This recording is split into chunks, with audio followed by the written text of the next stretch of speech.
Hello guys, सो हमारा next question is बहुत ही simple question है। What is context switching? ठीक है, हम लोग ना अपनी रियल लाइफ में भी कर रहे होते हैं। कई बार आजकल तो ज़्यादा ही होता है कि पैरेलली काफ़ी काम एक साथ करने की कोशिश की जाती है।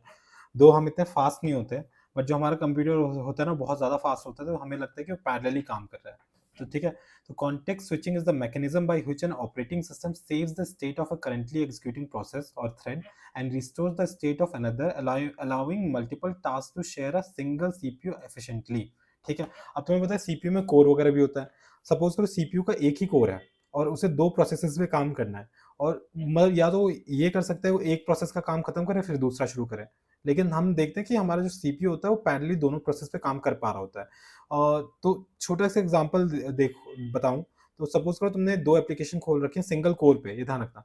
एक डाउनलोडिंग की है एप्लीकेशन, ठीक है, एक पे डाउनलोडिंग का काम चल रहा है एंड पैरेलली दूसरा आपका कॉपी का काम चल रहा है, एक जगह से दूसरी चीज कॉपी हो रही है। ठीक है, तो ये दोनों चीजें या तो एक टास्क खत्म हो जाए फिर दूसरा शुरू हो। ठीक है, लेकिन आप देखो कि दोनों चीज पैरेलली काम कर रही होती हैं। तो सीपीयू इसमें क्या करता है, बहुत क्विकली अपना कॉन्टेक्स्ट स्विच कर रहा होता है, थोड़ा सा टाइम इसको देता है, थोड़ा सा इसको टाइम देता है, और आपको लगता है पैरेलल में काम हो रहा है। ठीक है, this is called context switching. Why context switching exists? CPU can execute only one instruction at a time, suppose per core। Basically अगर एक कोर का तो एक इंस्ट्रक्शन, इसलिए हमारे पास आजकल 4 कोर 8 कोर ऐसे आते हैं। But OS wants multitasking, responsiveness and fairness. Fairness का मतलब ये कि हर एक प्रोसेस जो चल रहा है उसको इक्वल टाइम मिल सके, यानी कि बस एक प्रोसेस में हम अटके हुए हैं। So the OS does the time slices, so the OS time slices the CPU among tasks। Basically CPU का जो टाइम है वो डिफरेंट डिफरेंट स्लाइसेस में डिफरेंट डिफरेंट टास्क को देता है। So context switching is how multitasking appears simultaneous. ठीक है, अब एक एग्जांपल देख लेते हैं, यहाँ पे स्टेप बाय स्टेप है ये। कॉन्टेक्स्ट स्विचिंग होती कैसे है। यहाँ पे मैंने थ्रेड लिखा है, बट अज्यूम ये प्रोसेस या थ्रेड लाइक इंटरचेंजेबल है यहाँ पे। तो प्रोसेस P0 है एंड प्रोसेस P1 है।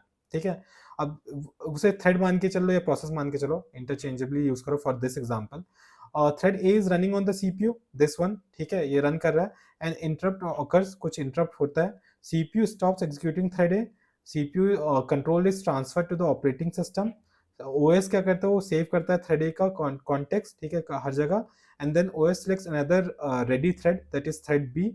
OS loads the thread B का कॉन्टेक्स्ट वगैरह जो भी सेव्ड होगा, फिर स्टार्ट करता है थ्रेड बी को एग्जीक्यूट करना। अब यहीं पे देखो तुम, यहाँ पे प्रोसेस P0 है, यहाँ पे ऑपरेटिंग सिस्टम है, ये एग्जीक्यूट हो रहा है, लेकिन कुछ इंटरप्ट अकर होता है। तो ये क्या होता है, पी प्रोसेस यहाँ से यहाँ आइडल हो जाता है, और तब तक जैसे इंटरप्शन होता है तो ये अपना स्टेट सेव करता है।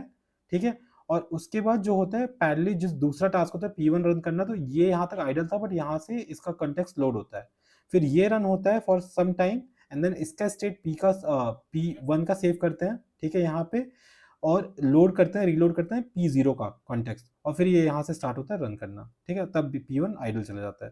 So this is all about context switching. छोटा सा है, बहुत ही छोटा क्वेश्चन है।